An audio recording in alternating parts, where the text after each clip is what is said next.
Սիրելի հայրենակիցներ, ողջունում եմ ձեզ։ Մի քանի ժամ, 3 եւ այսօր մենք ըմբոշխնեցինք 8-րդ գումարման ազգային ժողովի նիստերը, վերահիշեցինք ամբողջ 5 տարվա խոսելավոճը, գործելավոճը եւ ասեմ, որևէ որակական բան չլսեցինք։ Կառավարության ծրագրի մասին։ Կառավարության ծրագիրը դա իրապես բաժանարար գիծ է։ Նախորդ 8 տարվա համեմատ ինքը մի տարբերություն ունի, կարևոր տարբերություն։ Նախորդ 8 տարվա ընթացքում այս կառավարությունը վարելով վատ արտաքին քաղաքականություն բերել է 1, 2, 3 պատերազմ։ Եռա պատերազմի կուսակցություն եք դուք։ Բայց այս կառավարության ծրագիրը ես ուրիշ ձև եմ տեսնում։ Եթե պատերազմները նախորդ թշնամիների հետ էին, այս կառավարությունը 3 պառակտման մասին է։ Պառակտումներից մեկը ամենատարօրինակ քաղաքացիության ինստիտուտի վերարժևորման տակ տրված է մի հարց, որ Սփյուռքի հայերը պետքա գան Հայաստան երկար ապրեն, նոր քաղաքացիություն ստանան։ Այսինքն Հայաստանը վերարժևորում է իր մոտեցումը հայության հանդեպ։ Մարդը, ում թոռը ծնվել է Հայաստանից դուրս, ով երազում է, որ այս դրոշի տակ, այս զինանշանի տակ քաղաքացիություն ստանա իր թոռը, հնարավորություն չի ունենալու։ Կապը կտրվում է, ստեղծվում է մեկ պառակտում Հայաստանի և աշխարհասփյուռ հայության միջև։ Կառավարության ծրագրի թիվ 1 պառակտումն է։ Թիվ 2 պառակտումը կրոնական առումով 3 մենք ականատես եղանք այդ պառակտման սերմերը։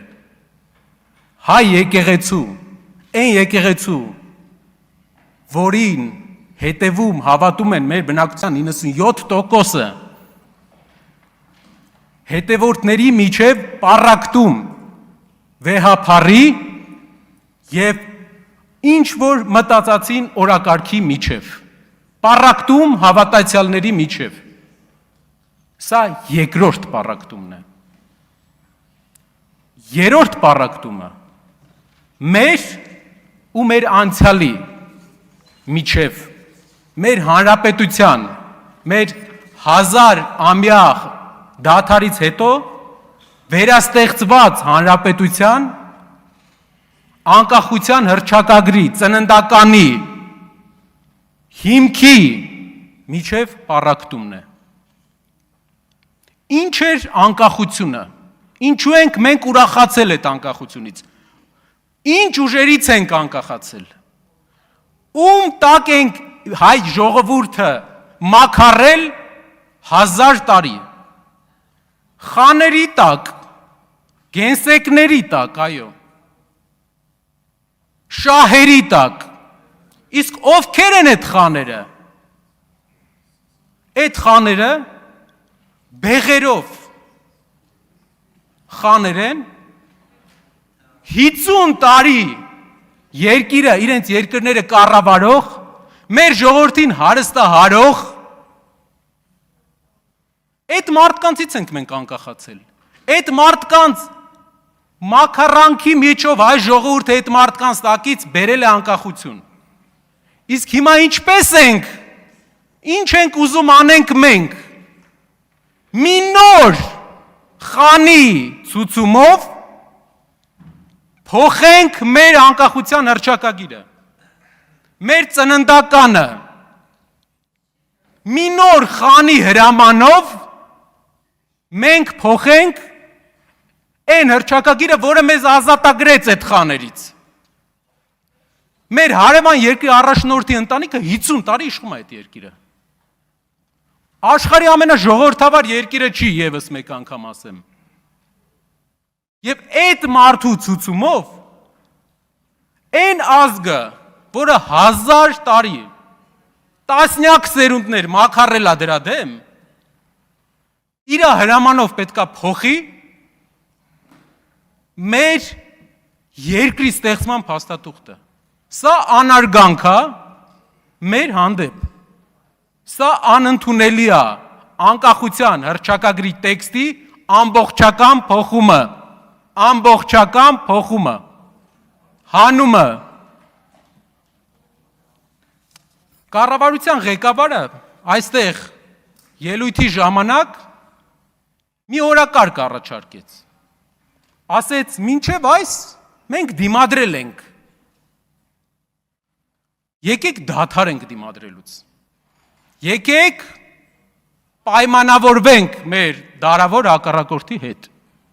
որովհետև մինչև այս ուրիշ ճանապարհով են գնացել։ Շատերի մոտ սա նոր կարծիք էր, բայց ես ձեզ ուզում եմ ասեմ, որ սա նոր բան չէ Հայաստանի պատմության մեջ։ Այսօրվանից ուղիղ 115 տարի առաջ արևմտահայությունը մի առաջնորդ ուներ։ Համարվում էր արևմտահայ թիվ 1 գործիչը, թիվ 1 քաղաքական գործիչը։ Խնդրում եմ նայեք իր նկարին։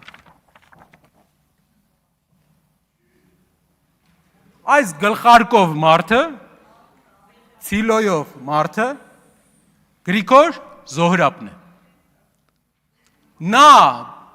ջատագովն էր պատմականորեն հայերի եւ թուրքերի միջև լավ հարաբերության։ Լավ հարաբերություն էր, ասում էր մենք պետք է լավ հարաբերություն ունենանք։ Ողջունել էր երից թուրքական հեղափոխությունը։ Իրար հետ ընկեր էին ինքն ու Թալյաթը։ Եվ համարվում էր արևմտահայության թիվ 1 քաղաքական գործիչը։ Բոլոր իր ելույթների ժամանակ խոսում էր հայերի եւ թուրքերի միջև հարաբերությունների լավացման մասին։ Իսկ ինչ եղավ այս մարդու հետ։ Հայ մտքի այդ ժամանակվա ամենահատկանշական մարդու հետ։ Գիտեք ինչ եղավ։ Այն մարդիկ, ովքեր իրան հույս էին տվել,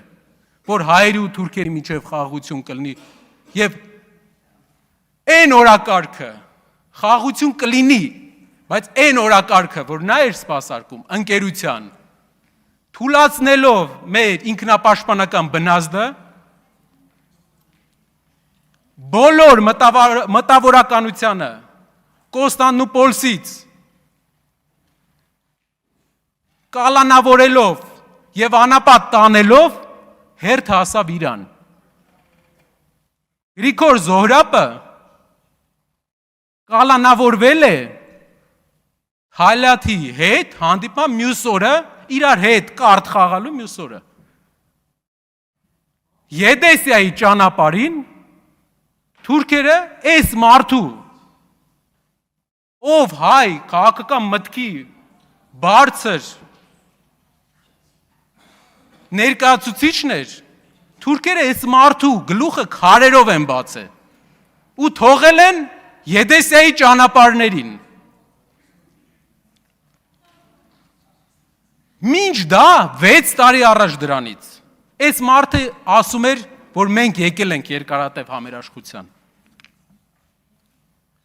Միշտ երբ մենք գնում ենք համերաշխության, երբ մենք դադարում ենք դիմադրել, պետք է հիշենք, որ մի օր Եդեսիայի ճանապարհին գլուխը բացած ընկած չլինենք։